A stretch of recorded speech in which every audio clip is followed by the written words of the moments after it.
It's been very difficult and very emotional. Residential school survivor Sue Caribou is doing something she never thought she'd ever do, going to help search for unmarked graves at the former grounds of the residential school she was forced to attend as a child. Caribou was only 5 years old when she attended Guy Hill Residential School, 25 kilometers northeast of the Paw in northwestern Manitoba, from 1970 to 1978.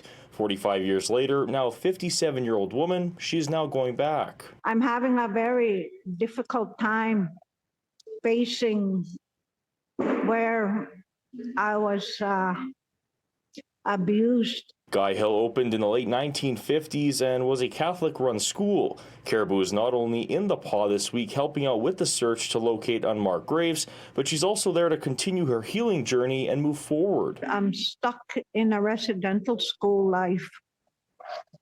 I live it at home, and to this day, it still affects a lot of us. Caribou says her journey is bringing back a flood of emotions and triggers.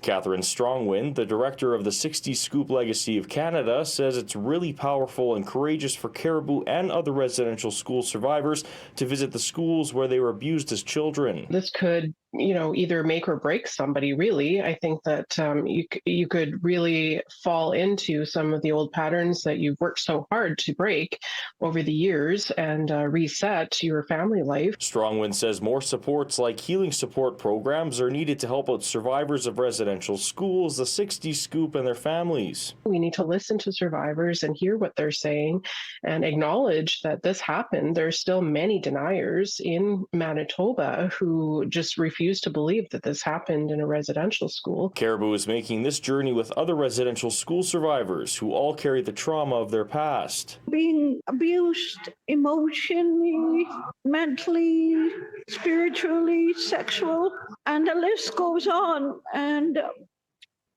the survivors are still suffering today, to this day.